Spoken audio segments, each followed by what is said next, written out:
Assalamualaikum warahmatullahi wabarakatuh. Alhamdulillahi rabbil alamin.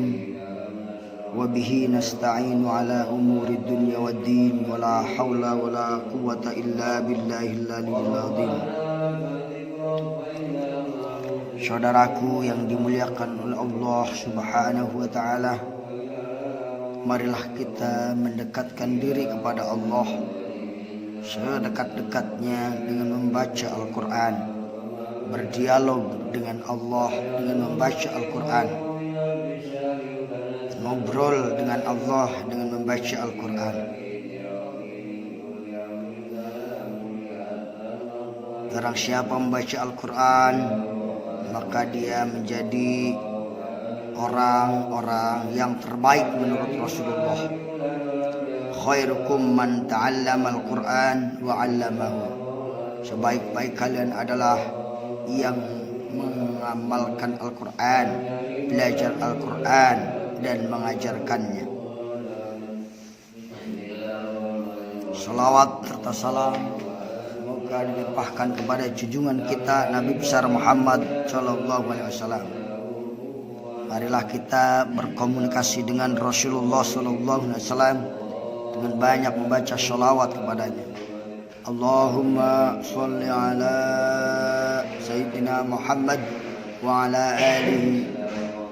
Allahumma sholli ala Muhammad wa ala alihi.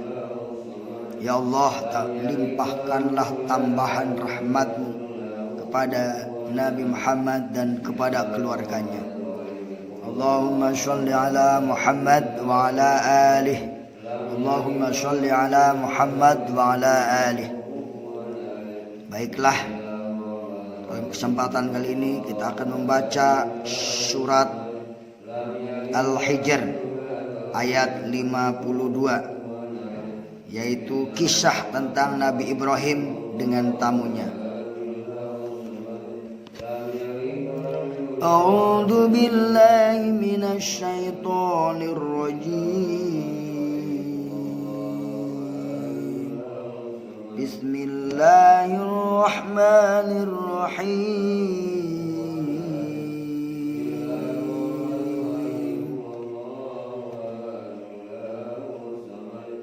Aku berlindung kepada Allah dari godaan setan yang terkutuk, dengan menyebut nama Allah yang Maha Pengasih lagi Maha Penyayang. Wa nabi'hum man dhaifi Ibrahim.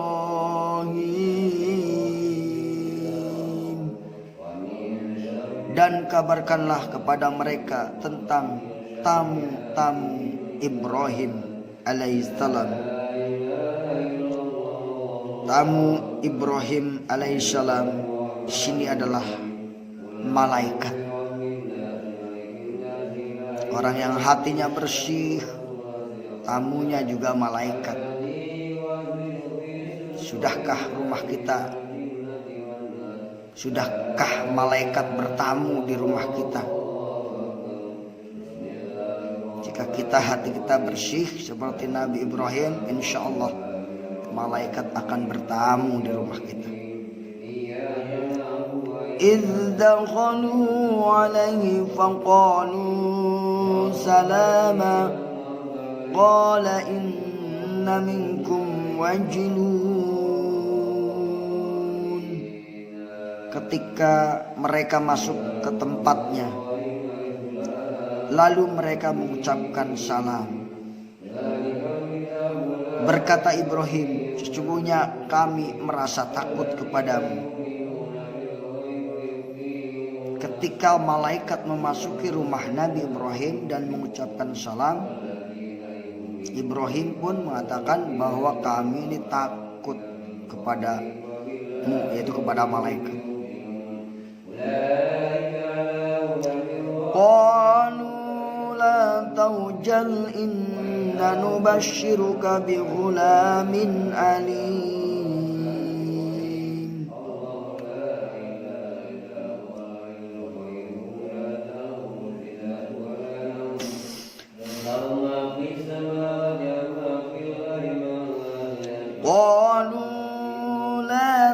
lujan inna nubashiruka bighulamin alim.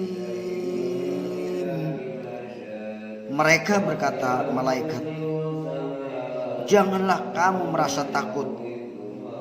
Sesungguhnya kami memberi kabar gembira kepadamu dengan kelahiran seorang anak laki-laki yang akan menjadi orang yang alim.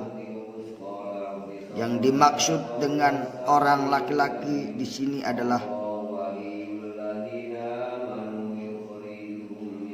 Ishak alaihi salam, yaitu anak Nabi Ibrahim bernama Ishak alaihi salam.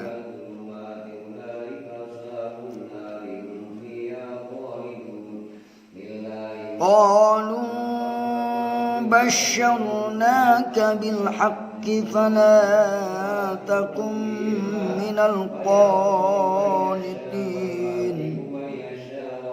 Mereka menjawab,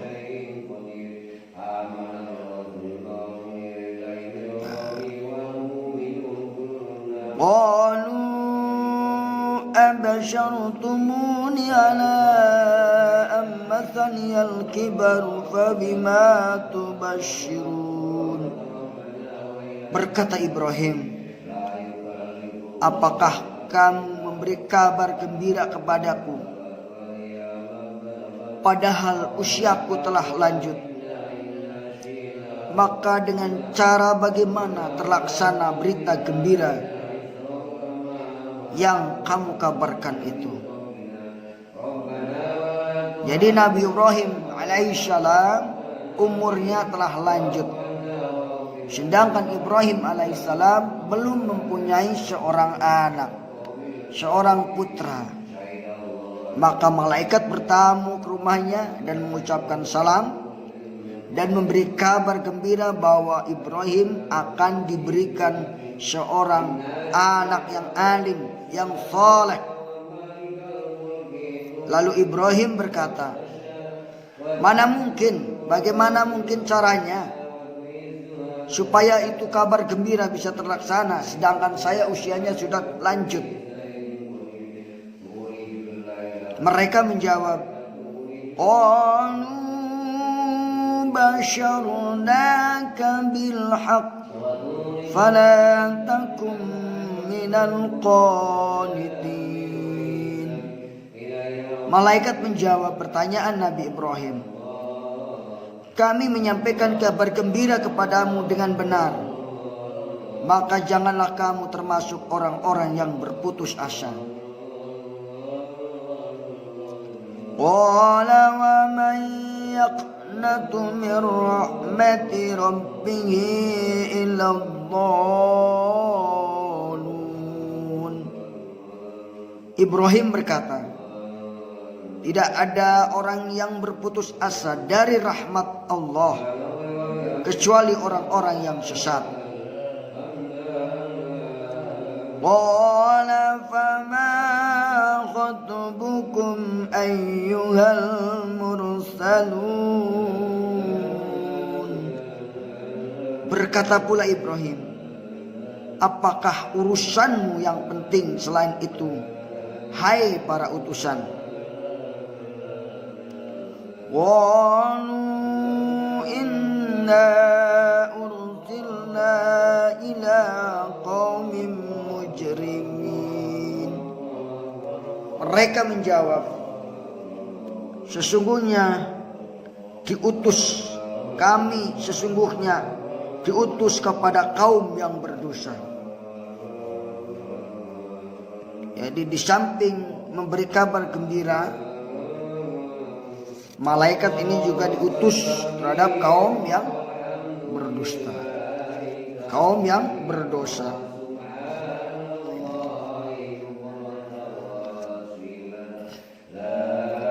Illa ala lutin inna lamunajjuhum ajma'in.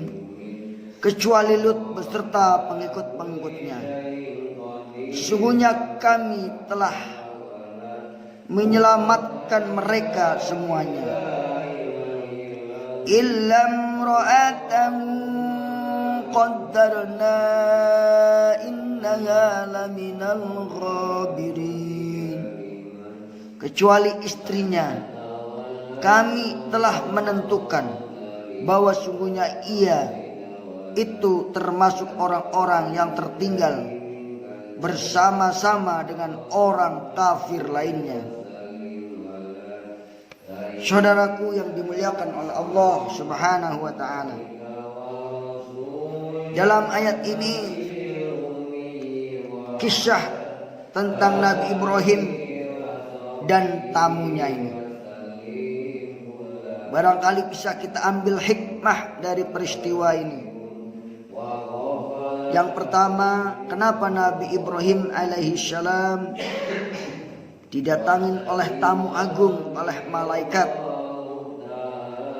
Karena Nabi Ibrahim selalu berdoa agar memiliki keturunan tentunya. Sedangkan sementara ini Nabi Ibrahim belum memiliki keturunan. Maka datanglah tamu agung berupa malaikat ke rumah Nabi Ibrahim dan terjadi dialog di antara mereka. Setelah Nabi Ibrahim menerima mereka dengan ucapan salam, dan Nabi Ibrahim mengatakan bahwa kami ini takut kepadamu. Lalu para malaikat pun menjawab, janganlah kamu takut. Sungguhnya kami datang ke sini ingin memberi kabar gembira kepadamu dengan kelahiran seorang anak laki-laki yang akan menjadi orang yang alim, yaitu Nabi Ishak. Berkata Ibrahim, apakah kamu memberi kabar gembira kepadaku padahal aku ini udah lanjut usianya? Maka mana mungkin aku bisa punya anak seperti ini? Apa kabar ini bisa terbukti? Malaikat menjawab, kami menyampaikan kabar gembira kepadamu dengan benar, maka janganlah kamu termasuk orang-orang yang berputus asa. Ibrahim berkata, tidak ada orang yang berputus asa dari rahmat Tuhannya kecuali orang-orang yang sesat. Berkata pula Ibrahim, apakah urusan yang penting selain itu, hai para utusan? Mereka menjawab, kami sesungguhnya diutus kepada kaum yang berdusta, kaum yang berdosa, yaitu kaum Nabi Lut nantinya. Di mana kaum Nabi Lut adalah kaum-kaum yang berdosa. Seorang laki-laki mencintai laki-laki, seorang perempuan mencintai perempuan pada zaman Nabi Lut. Saudaraku yang dimuliakan oleh Allah Subhanahu wa taala, dari kisah Nabi Ibrahim ini dapat kita ambil satu kesimpulan. Yang pertama, orang yang datang ke rumah Nabi Ibrahim adalah para malaikat.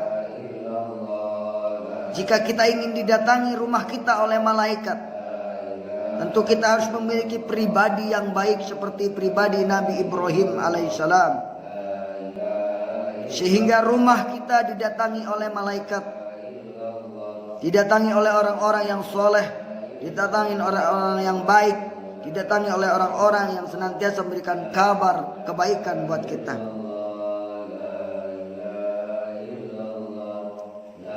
Yang kedua, janganlah kita berputus asa dengan harapan-harapan kita. Kalau kita masih punya impian, masih punya harapan, teruslah bermunajat kepada Allah Subhanahu wa taala. Niscaya Allah akan memberikannya, baik di dunia maupun di akhirat kelak. Jadi tidak ada ruginya orang yang berdosa. Tidak ada ruginya orang yang berdoa. Sekali lagi, tidak ada ruginya orang yang berdoa. Dan orang-orang yang tidak mau berdoa itulah dibenci oleh Allah Subhanahu wa taala. Dan orang-orang yang berputus asa dari berdoa, itulah orang-orang yang rugi. Oleh karena itu kita harus senantiasa mendekatkan diri kepada Allah dengan berzikir, dengan berdoa, dengan baca Quran, dengan baca sholawat.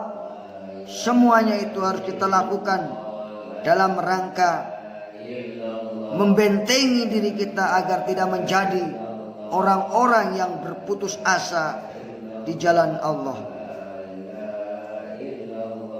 Yang ketiga, siapa yang berputus asa dari rahmat Allah itu akan tersesat dalam hidupnya.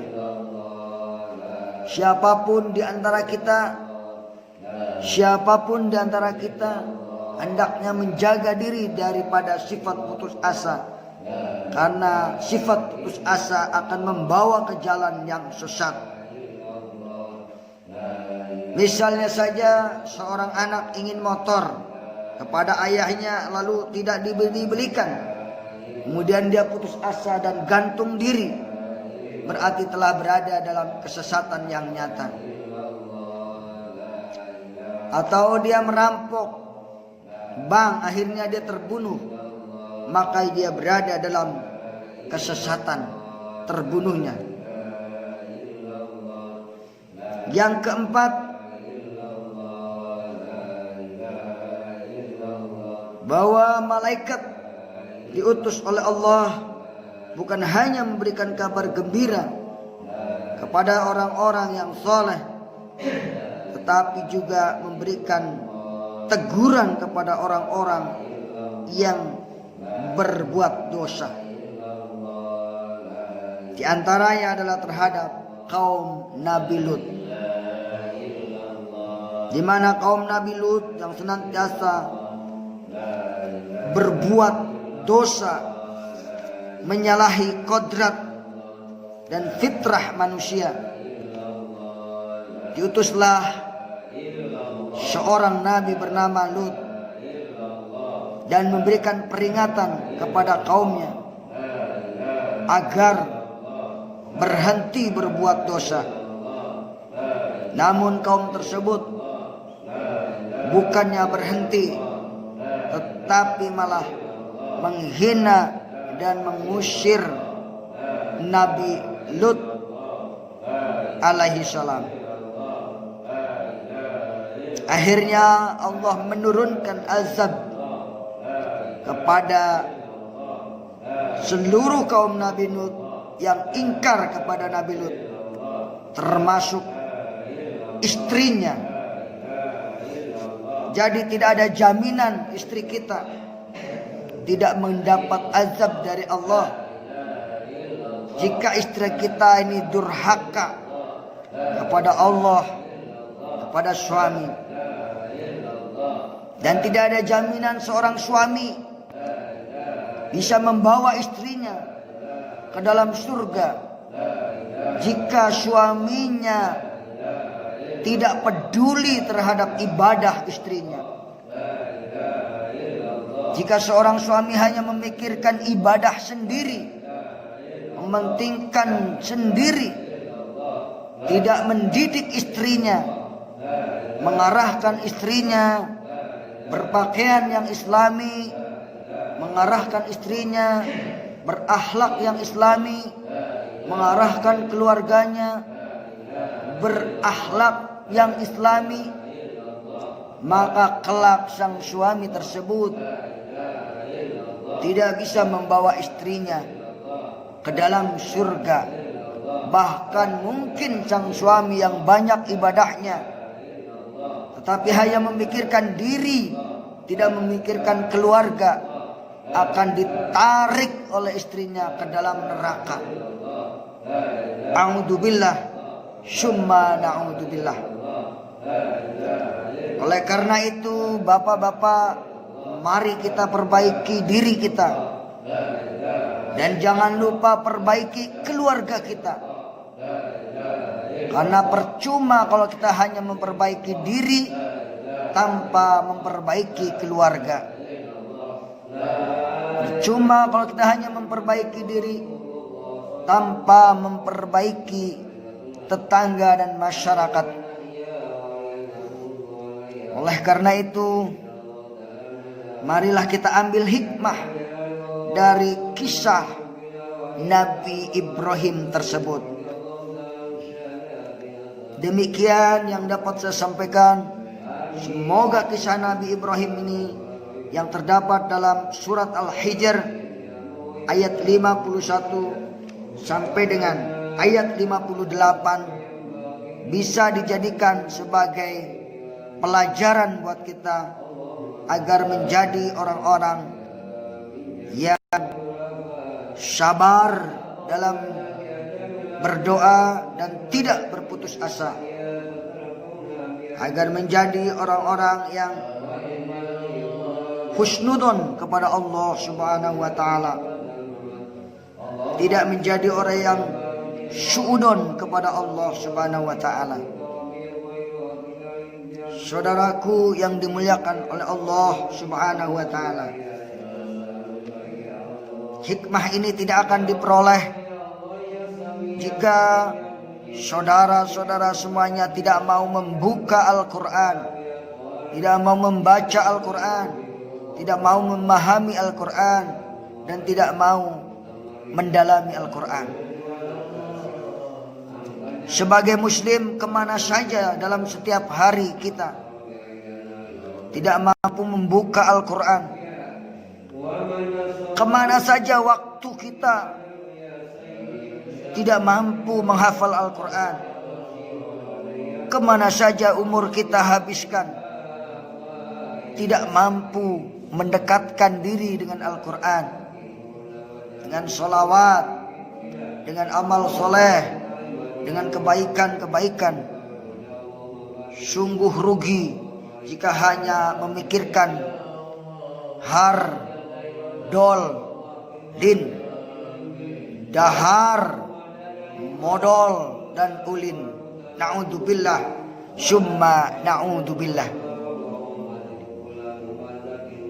Kami berlindung kepada Allah Subhanahu wa taala. Semoga Allah memuliakan kita semua dengan takwa kita kepada Allah. Semoga Allah membukakan pintu rizki kita semuanya dengan takwa kepada Allah. Semoga Allah mematikan kita semuanya dalam keadaan husnul khotimah karena takwa kita kepada Allah Subhanahu wa taala. Semoga Allah membersihkan hati kita dari iri dan dengki, dari sifat-sifat yang tidak baik, terutama dari sifat putus asa terhadap Allah Subhanahu wa taala. Teruslah kita berdoa jika kita masih punya cita-cita sampai cita-cita itu terlaksana. Allah berfirman, "Ud'uni astajib lakum." Berdoalah kepadaku, niscaya aku akan mengabulkan doamu. Falyastajibu li, maka penuhilah aturan-aturan Allah, kerjakan perintah Allah. Falyu'minu bi, maka berimanlah kepadaku, kata Allah. La'allahum yarshudun, mudah-mudahan mereka mendapat petunjuk. Demikian yang dapat saya sampaikan. Yang benar datangnya dari Allah, yang salah dari saya mohon maaf. Burung irian, burung cendrawasih. Cukup sekian, terima kasih. Ikan kakap, ikan patin, mohon maaf lahir batin.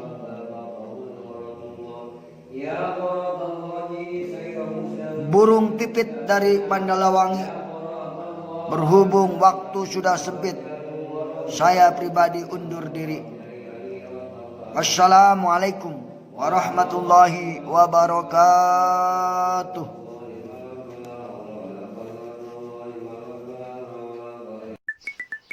Terima kasih sudah menonton. Jangan lupa klik like and share and subscribe. Oke.